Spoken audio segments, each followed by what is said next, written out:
सभी का आज के इस खास सेशन में बहुत बहुत स्वागत है। एग्जाम्स की तैयारी अक्सर काफ़ी तनावपूर्ण हो सकती है ना? लेकिन आज हम भारतीय संविधान के निर्माण की पूरी कहानी को एक बिल्कुल नए, बेहद रोचक और स्ट्रक्चर्ड तरीके से समझने वाले हैं। ये सिर्फ कुछ कानूनी नियमों की किताब नहीं है, बल्कि दुनिया भर के बेहतरीन लोकतंत्रों और हमारी अपनी शानदार कला का एक अद्भुत संगम है।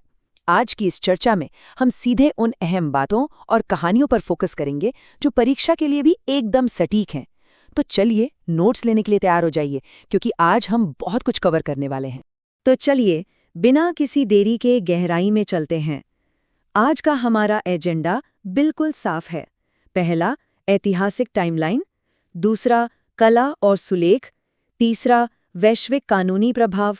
चौथा, संरक्षण और विरासत।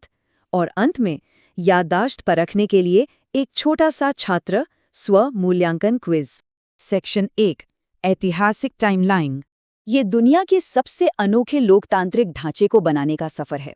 देखिए, एग्जाम्स में ये तारीखें अक्सर सिरदर्द बन जाती हैं, तो इन्हें आसानी से याद रखने के लिए आइए एक बहुत ही शानदार ट्रिक या निमोनिक का इस्तेमाल करते हैं। बस अंग्रेजी का शब्द MAA यानी माँ याद रखिए। M से मीटिंग। 9 दिसंबर 1946 को संविधान सभा की पहली बैठक हुई। A से अडॉप्टेड। 26 नवंबर 1949 को इसे अपनाया गया। और आखिरी A से अप्लाइड। 26 जनवरी 1950 को इसे पूरी तरह से लागू कर दिया गया। ये MAA ट्रिक सच में इन 3 अहम मील के पत्थरों को कभी भूलने नहीं देगी। अब बात करते हैं उन प्रमुख लोगों की जिन्होंने इस पूरे सफर की कमान संभाली। पहली बैठक की अध्यक्षता अस्थायी रूप से डॉक्टर सच्चिदानंद सिन्हा ने की थी। फिर लीडरशिप की ये जिम्मेदारी डॉक्टर राजेंद्र प्रसाद को दी गई, जिन्हें स्थायी अध्यक्ष चुना गया। और हाँ, जब बात संविधान का पूरा ढांचा तैयार करने की आई, तो ड्राफ्टिंग कमेटी यानी प्रारूप समिति के अध्यक्ष बने डॉक्टर BR अम्बेडकर। ऑब्जेक्टिव सवालों के लिए ये तीनों नाम बिल्कुल टिप्स पर होने चाहिए। 2 साल, 11 महीने और 18 दिन, ये कोई मामूली समय नहीं है। जरा सोचिए, ये उस भयंकर मेहनत और लगन का जीता जागता सबूत है जो हमारे संविधान निर्माताओं ने इस दस्तावेज को तैयार करने में झोंक दी थी। अब यहाँ जो सबसे दिलचस्प बात है वो है ये नंबर 2473।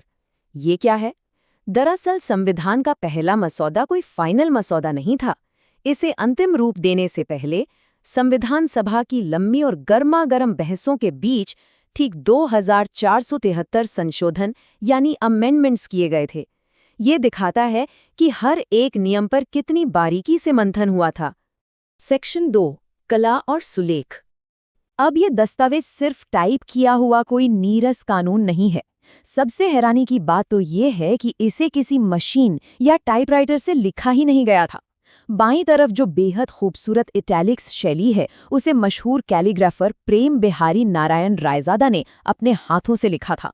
और दाईं तरफ शांति निकेतन के जाने माने कलाकार नंदलाल बोस ने इसके पन्नों को सिर्फ सजाया नहीं, बल्कि भगवान राम, कृष्ण, बुद्ध और सम्राट अशोक के ऐतिहासिक चित्रों के जरिए भारत की आत्मा को ही पन्नों पर उतार दिया।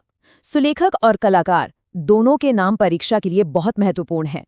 सेक्शन 3, वैश्विक कानूनी प्रणाव। आइए अब एक ग्लोबल लीगल सिम्फनी पर नजर डालते हैं। हमारे निर्माताओं ने एक बेहतरीन प्रणाली बनाने के लिए करीब 60 देशों के संविधानों को गहराई से खंगाला था। और ये हिस्सा बहुत ही शानदार तरीके से दर्शाता है कि हमने कहाँ से क्या लिया। ब्रिटेन से हमने संसदीय प्रणाली और विधायी प्रक्रिया ली। अमेरिका से मौलिक अधिकार और न्यायिक पुनरावलोकन। आयरलैंड ने हमें DSP दिए। कनाडा से संघीय प्रणाली। जर्मनी से आपातकालीन शक्तियां और दक्षिण अफ्रीका से संविधान संशोधन की प्रक्रिया सीखी गई। ये कोई नकल नहीं थी, बल्कि अपनी परिस्थितियों के हिसाब से दुनिया के सबसे बेहतरीन विचारों का एक परफेक्ट अडैप्टेशन था। सेक्शन 4, संरक्षण और विरासत। इतना विशाल दस्तावेज बन तो गया, लेकिन प्रस्तावना की शुरुआत होती है इन बेहद शक्तिशाली शब्दों से, हम भारत के लोग। ये सिर्फ एक वाक्य नहीं है, ये उस संप्रभुता, एकता और दृढ़ संकल्प की आवाज है जिसे इसे अपनाते वक्त लिया गया था। असली ताकत जनता के हाथों में है, यही इसका सबसे बड़ा सार है। तो रायजादा जी की लिखाई और बोस जी की कलाकारी वाला वो मूल दस्तावेज आज है कहाँ? ये जानकर सच में अचरज होता है कि उसे आज भी कितने हाईटेक तरीके से सुरक्षित रखा गया है। वो मूल प्रतियां आज नई दिल्ली में संसद भवन के लाइब्रेरी के अंदर हीलियम गैस से भरे एक खास बॉक्स में रखी हुई हैं। हीलियम पन्नों को खराब होने से बचाती है। यह हमारी अनमोल एनालॉग विरासत को बचाने का एक अद्भुत और आधुनिक तरीका है। सेक्शन 5 छात्र स्व मूल्यांकन क्विज। चलिए, अब वक्त है खुद को टेस्ट करने का। देखते हैं कितनी बातें याद रहीं। पहला सवाल, संविधान सभा के स्थायी अध्यक्ष के रूप में किसे चुना गया था? थोड़ा दिमाग पर जोर डालिए। बिल्कुल सही, डॉक्टर राजेंद्र प्रसाद। डॉक्टर सच्चिदानंद सिन्हा अस्थायी थे।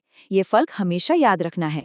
दूसरा सवाल, शांति निकेतन के किस कलाकार ने पन्नों को बुद्ध और अशोक जैसे ऐतिहासिक चित्रों से सजाया था? कैलीग्राफर और आर्टिस्ट में कंफ्यूज नहीं होना है। जी हाँ, वो महान कलाकार थे नंदलाल बोस। तो यहाँ सबसे अहम बात यह है कि वो ग्लोबल इन्फ्लुएंस वाली टेबल दिमाग में लाइए। तीसरा सवाल, राज्य के नीति निर्देशक तत्व यानी डीपीएसपी किस देश के संविधान से लिए गए हैं? और इसका सटीक जवाब है आयरलैंड। चौथा सवाल, ये एक बहुत ही स्पेसिफिक नंबर है जिस पर हमने जोर दिया था। ड्राफ्टिंग के दौरान लंबी बहसों के बीच ठीक कितने संशोधन किए गए थे? याद आया कुछ? 2473 संशोधन। एकदम सही।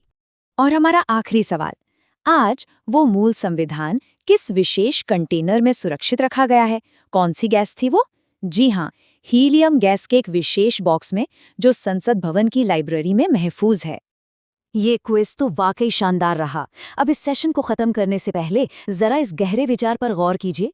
हीलियम गैस के एक बॉक्स में महफूज, हाथों से लिखा गया ये दस्तावेज इतने दशकों बाद भी दुनिया के सबसे बड़े लोकतंत्र का मार्गदर्शन आखिर कैसे कर रहा है? ये कोई आम किताब नहीं है, ये एक जीता जागता ढांचा है जो 1950 से लेकर आज तक हमारी आकांक्षाओं को पूरा कर रहा है। आज के इस ज्ञानवर्धक सेशन में जुड़ने के लिए बहुत बहुत शुक्रिया। इस ऐतिहासिक सफर के बारे में अपनी पढ़ाई जारी रखिए और हम अगली ऐसी ही दिलचस्प चर्चा में फिर मिलेंगे।